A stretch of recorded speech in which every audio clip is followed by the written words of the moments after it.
भागते रहो अपने लक्ष्य के पीछे, क्योंकि आज नहीं तो और कभी करेंगे लोग गौर कभी, क्योंकि आज नहीं तो और कभी करेंगे लोग गौर कभी।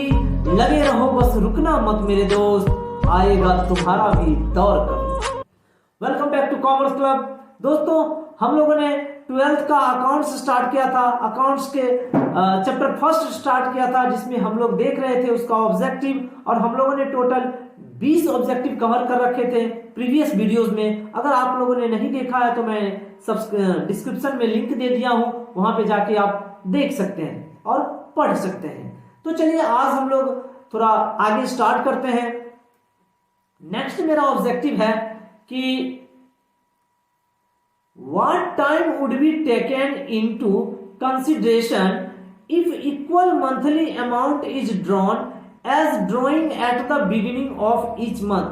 ये क्या कह रहा है? ये कह रहा है कि आपका एवरेज पीरियड क्या होगा अगर हम मंथ के फर्स्ट डेट को हम इक्वल विड्रॉ करते हैं। तो दोस्तों, हमने बताया था कि एवरेज पीरियड बराबर होता है कि month left after first drawing, यानी कि फर्स्ट ड्राइंग के बाद कितना महीना बचा है वो। तो यहाँ पे आप देख रहे हैं कि मंथ के बिगिनिंग में जो है ड्राइंग कर रहा है, तो उसके बाद टोटल के टोटल 12 मंथ बचेगा, और उसके बाद जो है month left after last drawing. तो लास्ट ड्राइंग जो है लास्ट मंथ के फर्स्ट डेट को करेगा, तो उसके बाद भी एक मंथ बचा रहेगा, और उसे हम 2 से डिवाइड कर देते हैं तो हमारा एवरेज पीरियड निकल जाता है, जो कि यहाँ पे निकल के आएगा 13/2, और जो कि हो जाएगा 6.5। तो इसका राइट जो आंसर हो जाएगा वो हो जाएगा D is the right answer. Okay, चलिए नेक्स्ट ऑब्जेक्टिव की तरफ बढ़ते हैं।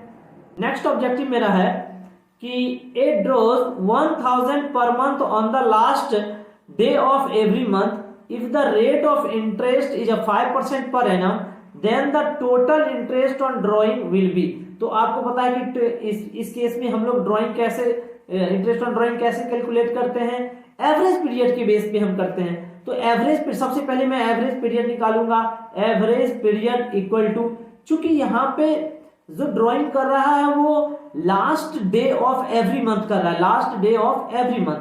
तो left month after first drawing कितना होगा? 11, यानी कि जब फर्स्ट ड्राइंग करेंगे उसके बाद टोटल कितने मंथ बचेंगे? 11, प्लस जब लास्ट ड्राइंग करेंगे तो उसके बाद कितने मंथ बचेंगे? तो एक भी नहीं, क्योंकि लास्ट ईयर के लास्ट डेट को हम लोग विड्रॉ करेंगे। तो 0 डिवाइडेड बाय 2 इक्वल टू 5.5, यानी कि एवरेज पीरियड मेरा क्या निकल गया?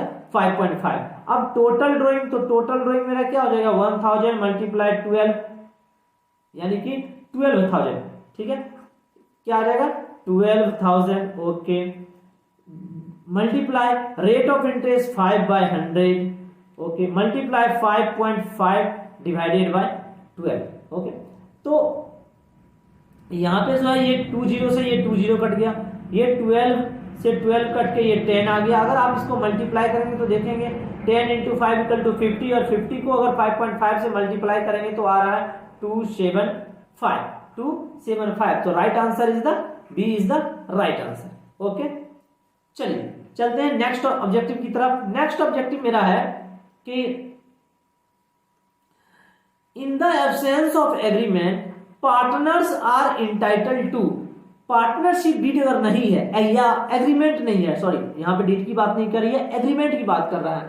ठीक है, क्योंकि एग्रीमेंट 2 तरह के होते हैं, ओरल और रिटर्न। तो ये कह रहा है इन द एब्सेंस ऑफ एग्रीमेंट, यानी एग्रीमेंट ना होने की स्थिति में पार्टनर्स को क्या क्या मिलेगा। तो आपको बता थे पार्टनर्स का कोई एग्रीमेंट नहीं है तो कोई भी उसको बेनिफिट नहीं मिलेगा except interest on loans and advances. ठीक है, तो यहाँ पे दिया हुआ है ए सैलरी, तो सैलरी नहीं मिलेगा। B profit share in capital ratio, capital ratio में नहीं मिलने वाला है। किस रेशियो में मिलेगा? अगर एग्रीमेंट नहीं है तो इक्वल रेशियो में। Interest on loans and advances, interest on loans and advance मिलेगा कितने % की दर से? तो 6% की दर से। और कमीशन भी नहीं मिलेगा, ये भी नहीं मिलेगा, ये भी नहीं मिलेगा। इसका राइट आंसर क्या हो गया? Right answer is the C is the right answer. Okay, चलिए नेक्स्ट ऑब्जेक्टिव की तरफ बढ़ते हैं। नेक्स्ट ऑब्जेक्टिव मेरा है कि fluctuating capital account is credited with, यानी कि फ्लैक्चुएटिंग कैपिटल अकाउंट में क्रेडिट किया जाता है। क्या क्रेडिट किया जाता है? Interest on capital, profit of the year, remuneration of the partners, all of this. तो मैंने आपको बताया था कि पार्टनर्स का कैपिटल दो तरीके से बनते हैं, एक फिक्स कैपिटल होता है, एक फ्लक्चुएटिंग कैपिटल होता है। फ्लक्चुएटिंग कैपिटल के केस में सिर्फ एक ही अकाउंट बनता है, कैपिटल अकाउंट, और सारा का सारा बेनिफिट जो पार्टनर्स को मिलने वाला है वो कैपिटल अकाउंट में ही ट्रांसफर करते हैं। तो ये सारा का सारा जो है राइट आंसर, ये मतलब ट्रांसफर होगा, इसीलिए इसका राइट जो आंसर हो जाएगा वो हो जाएगा D is the right answer, यानी ऑल ऑफ दिस। ओके, चलिए नेक्स्ट ऑब्जेक्टिव की तरफ बढ़ते हैं। नेक्स्ट ऑब्जेक्टिव है कि interest on partners capital is, जो पार्टनर्स को के कैपिटल पे हम इंटरेस्ट देते हैं वो क्या है? An expenditure, an appropriation, a gain, none of this. तो आपको मैंने बताया था कि PL appropriation account, PL appropriation account में हम क्या क्या दिखाते थे? पार्टनर्स को जो भी बेनिफिट देना होता था वो, जैसे partner salary, partners commission, partners क्या कहते हैं, interest on capital, interest on drawing, ये सारा चीज हम कहाँ दिखाते थे? पीएल एप्रोप्रिएशन अकाउंट में। तो हम क्या कह सकते हैं इसको कि ये पार्टनर्स का जो कैपिटल पे जो इंटरेस्ट मिलेगा वो क्या है? पीएल एप्रोप्रिएशन, यानी कि ये इसका राइट आंसर क्या हो गया? B is the right answer. Okay, चलिए नेक्स्ट ऑब्जेक्टिव की तरफ बढ़ते हैं।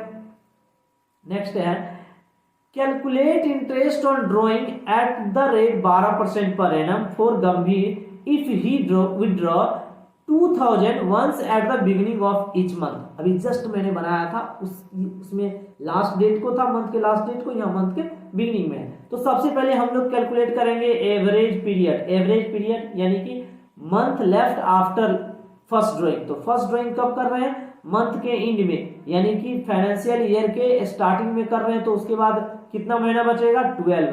और लास्ट कब करेंगे? तो फाइनेंशियल ईयर जब एंड होगा, उसके जो एंड मंथ होगा उसके फर्स्ट डेट को, यानी उसके बाद जो है ए 1 मंथ जो है लेफ्ट रहेगा। तो यहाँ पे +1 डिवाइडेड बाय 2 इक्वल टू 6.5, यानी कि एवरेज पीरियड मेरा क्या हो गया? 6.5। अब टोटल ड्रॉइंग मेरा क्या हो जाएगा? 2000 मल्टीप्लाई 12, यानी कि 24,000 मल्टीप्लाई रेट ऑफ इंटरेस्ट क्या हुआ? 12/100 और मल्टीप्लाई 6.5 डिवाइडेड बाय 12। ओके, तो ये 12 कट गया, ये यहां से ये हो गया। अब अगर आप इसको मल्टीप्लाई करते हैं तो कितना आएगा?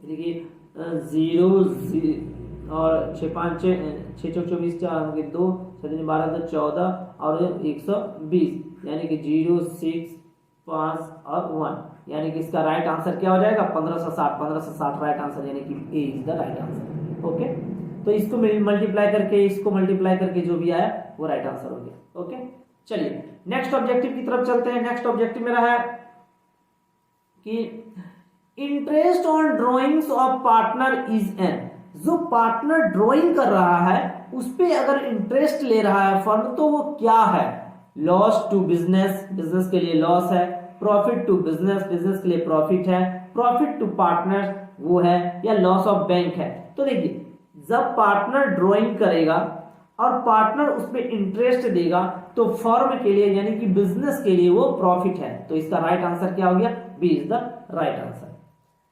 नेक्स्ट ऑब्जेक्टिव है मेरा, नेक्स्ट ऑब्जेक्टिव है the relation of partners with the firm is that of, यानी कि पार्टनर्स का फर्म के साथ क्या रिलेशन है?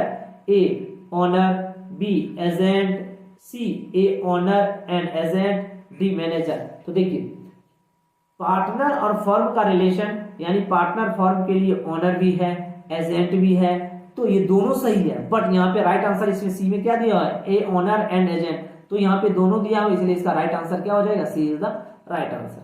ओके, चलिए नेक्स्ट ऑब्जेक्टिव की तरफ बढ़ते हैं। नेक्स्ट ऑब्जेक्टिव है कि लायबिलिटी ऑफ पार्टनर्स इज, यानी कि पार्टनर्स की लायबिलिटी क्या होता है पार्टनरशिप बिजनेस में। तो हमने आपको क्या बताया था कि पार्टनर्स की लायबिलिटी जो है पार्टनरशिप में क्या होता है?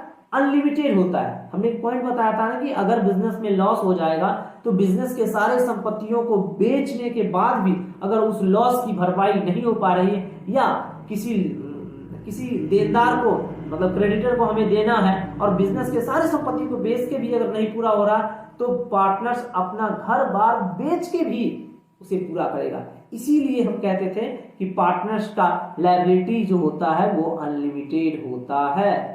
ओके, समझ में आ गया। तो ये इसका राइट आंसर क्या हो गया, B is the right answer. चलिए नेक्स्ट ऑब्जेक्टिव की तरफ बढ़ते हैं। नेक्स्ट ऑब्जेक्टिव मेरा है कि partners current account are opened when there capital is. इतनी सी आसान है, पिछले ऑब्जेक्टिव में भी को जो है वो घुमा दिया पिछले ऑब्जेक्टिव को। तो हमने आपको बताया था कि पार्टनर के दो तरह के कैपिटल होते हैं, फिक्स कैपिटल होते हैं, एक फ्लक्चुएटिंग कैपिटल होते हैं। और फ्लक्चुएटिंग कैपिटल में एक ही अकाउंट बनता है, कैपिटल अकाउंट। फिक्स कैपिटल में दो अकाउंट बनता है, कैपिटल अकाउंट और करंट अकाउंट। तो यहाँ पे कह रहा है कि current account are open, current account कब ओपन करते हैं, जब कैपिटल फिक्स होता है। तो इसका राइट आंसर क्या हो गया, B is the right answer. Okay, चलिए दोस्तों इस वीडियोस में फिलहाल इतना ही। आप लोगों से एक रिक्वेस्ट फिर से कर रहा हूं कि प्लीज आप लोग जो है वीडियोस को जितना से जितना हो सके अपने दोस्तों के बीच में शेयर कीजिए, और हाँ सब्सक्राइब भी कीजिए, ताकि हम जो है थोड़ा सा मोटिवेट हों और अच्छे अच्छे वीडियोस आपके लिए बनाते रहें। तब तक के लिए वीडियोस देखने के लिए बहुत बहुत शुक्रिया।